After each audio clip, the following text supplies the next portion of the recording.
The next fixture, which is going to be the last one that we are previewing for today at least, is taking place in the mother city.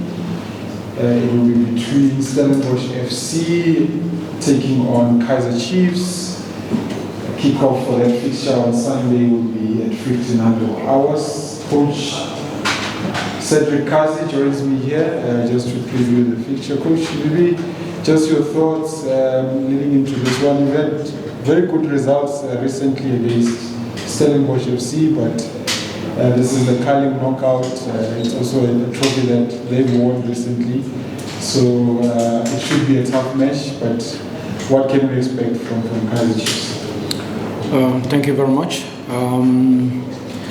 Unfortunately, the history of the last fixtures that Kaizer Chiefs won against Stellenbosch is not going to be of any help in this game, which means that we need to be very concentrate. We need to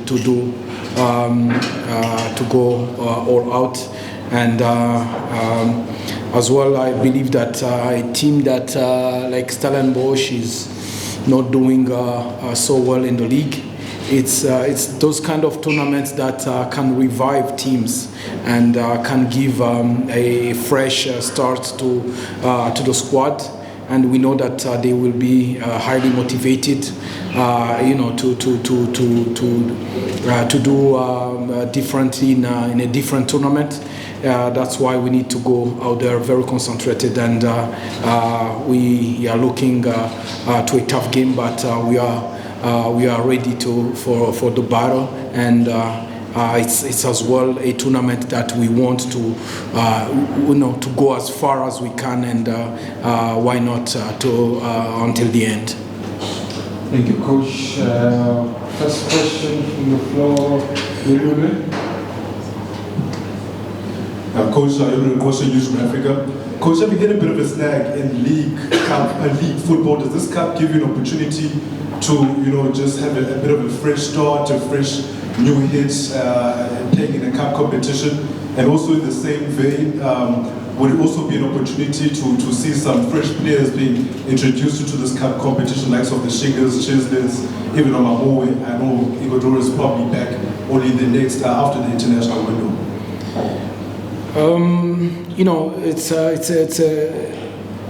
for every team that is going to be in this tournament. It's a fresh start for everyone. It's a different tournament, and everyone is looking forward to it. As Kaizer Chiefs as well, we are looking ahead to it, and we are very happy to be in this tournament, and we are willing to do everything we can to go all out. About players, probably yes, we will see some new players, because as well, it's in the last 18 days it will be the 6th game, which means that we have been playing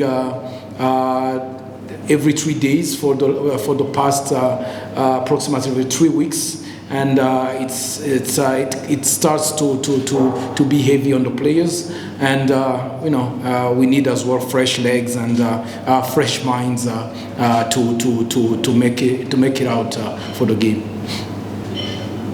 Let's go to Colin. I've noted you checked. Coach, I had an opportunity to ask the other coach yesterday a question about your preparation of games, and he took it very literal. I asked the question that how important is it that you guys, because of you using FNB Stadium for most of the games, how important is it that you guys must once in a while prepare the team at the stadium that you're using with the new turf? The dynamics are different, the speed of the ball goes different, and there are times where I feel that you even get tired in your own pitch. So how important is it to just change, not allowing everything to end up at natural? It's. I think it's a matter of perception, and we believe that the grass that we have at Naturena are equal or always the same quality as almost the same quality as FNB. As a matter of the speed of the ball, that's why every time we train at Naturena, there are some special, I would say, preparations for the field that we do. Especially we water a lot the field before we train to allow the ball to move very quickly as if we were at FNB. And believe me, we are looking at every detail for our games preparation. That's why we do those kind of preparation, watering the field before we train, and to make the field, to make the ball go very quickly. And I would say that it has worked well, and every detail, we know that every detail counts, and we are looking at every detail to maximize our chances. All right, as we move on, there was another emphasizing carrying. It was Chet. Thank you. Forgotten, yeah. Coach, a nice way to look at it is that Kaizer Chiefs are unbeaten in your last 5 domestic cup matches. How much does winning the Nedbank Cup sort of relieve the team and the club as a whole, the environment, from the pressure of Chiefs have to win this cup, and it starts from the first whistle of the first match. Is there a different feeling in the camp going into this cup competition? I would say that to win the Nedbank Cup was a big achievement and for the club and for the fans, but unfortunately that's not going to help on Sunday. I would love that to help, but I have to be realistic. It's not going to help, and we need to start all over to play a Stellenbosch team that is hungry, that wants to redeem themselves from the league games. And I would say that there is no specialist in cups and league games, but it's the momentum. It's the momentum that you need yourself to create, and we are doing everything to create that momentum, to create that positive momentum going forward.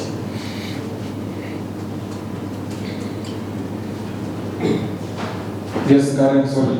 I saw you already had the mic, so sorry. Okay. Yeah, Coach, my name is Karen from Soviet newspaper. There was an incident last night where Kaizer Mayo played the ball when it was already going in, and the fans were not happy with that. How do you as coaches avoid an incident like that, whereby even his own teammates were not happy, in particular Modi, and was very outraged at something like that? And also, I've noted that since your first game against Stellenbosch, you haven't scored more than once. So this goal should have been the second, and it didn't happen. So how are you going to avoid an incident like that, and to make sure that there's unity in the dressing room, players are not upset at one another? Thanks. I would say that those kind of things happened, but everyone was not happy, and starting with the player himself, Mayo. It was an unfortunate situation, but that costed us 2 points that we should have won. On another hand, it's it's something that we will address in general, because it's not that it's something that he did on purpose to deny his teammates of scoring goal. But I will come back to the question of scoring more than one goal.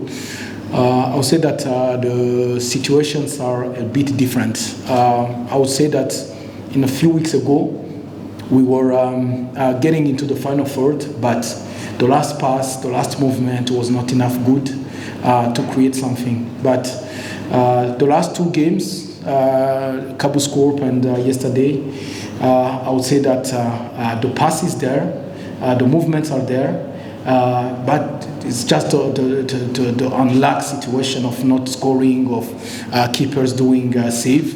Yesterday we had 23 shots. We had 8 shots on target. I believe if we keep the momentum, if we keep our focus, I'm pretty sure that the goals are going to come very soon.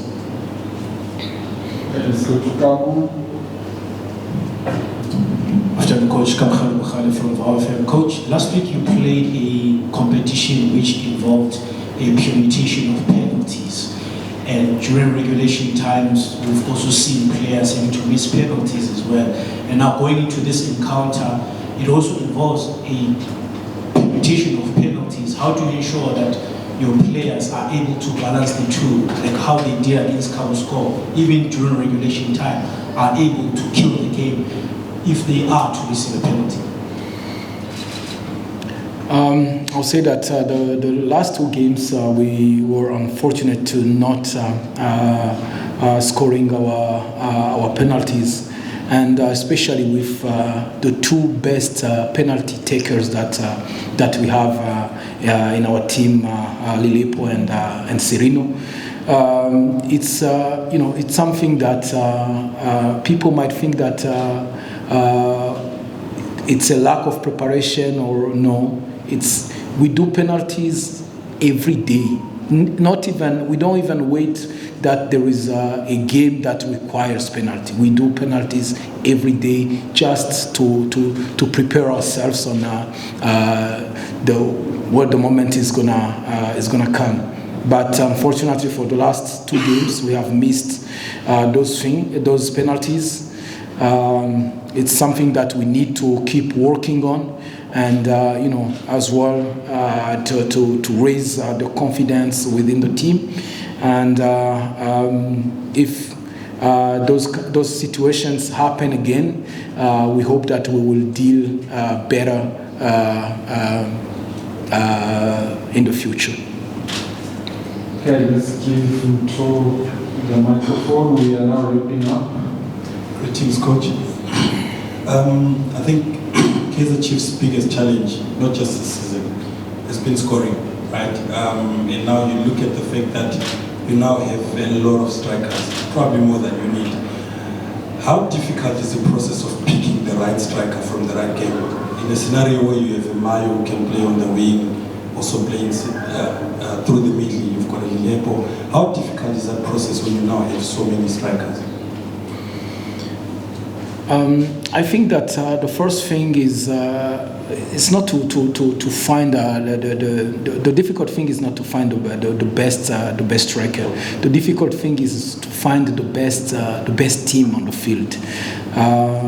Not the best players, but the best team on the field that can play together and that can keep a good balance between offensive and defensive.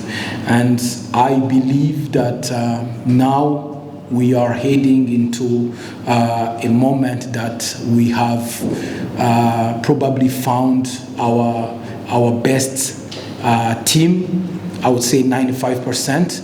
And now it's a matter of giving them more time to play together, for them to have sensations, technical sensations together, to understand each other within even looking at each other. And I believe that the last two matches have proven that we are in the right direction. Speaking about the striker, I would say that whoever is in there is just a complementarity that he needs to have with the other players around. Ashley has been doing good. Flavio too. Mayo gives you a different profile, because he's a player. he makes even the player playing around him look better because he knows how to play, how to set up his teammate. And we still have Igodaro, we still have Maurice that can help, and we hope that with the inclusion of the last two, we will be more clinical in the future. Okay, last questions, moment. Coach Swoma from Nelisa. Coach, how much pressure do you get from fans, especially if you're not performing? We saw yesterday they were throwing WhatsApp bottles to your players, and how do you motivate your players to keep going? That comes with the job. The pressure comes with the job, and the first thing I would say that we are privileged to be in a situation when we can feel the pressure, because when you feel the pressure, that's where you work very hard. There are sleepless nights. I didn't sleep last night. My colleagues too. We were analyzing the game, preparing Stellenbosch, looking at which combinations something we could do differently to score those goals. But I would say as well that, and as well, it's a message to the fans. I know that they want to win, and we are doing everything we can. But the best way to go is, I think that from the yesterday game, those players, they deserve praise. They deserve praise. 23 shots, 8 shots on target, 510 passes, 70% of possession. We haven't seen that with this Kaizer Chiefs team for the past maybe 4 years. Looking at those stats, I would say that we have seen the same stats from a Mamelodi Sundowns team that played like 2 years ago. Those players, they deserve praise. And as well, sometimes when you have something, the lady will agree with me. You wear a jewelry, nice jewelry, but when you wear it, you don't see the beauty of it. And ladies, can you go? And someone else will envy you to that you're wearing a very nice jewelry. And I would say you have players like Ox that has been criticized a lot, but it's a player that works so much for the team. It's a player.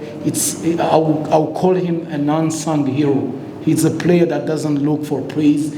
It's a player that doesn't do flashy things, but he works for the team. He does those dirty jobs that nobody wants to do because he tracks back. He goes tackling people. And I will come as well about last season. A player like Yusuf Mart was criticized a lot, but he played with a big mentality. He gave us the Nedbank Cup. But I'm speaking about that because we are here as a coach, and I will protect my players. I will protect my players because they do everything they can. It's true that today the result is not there, but they are working very hard, and we can promise them that the result is going to come because the team is coming together. Thank you very much, Coach.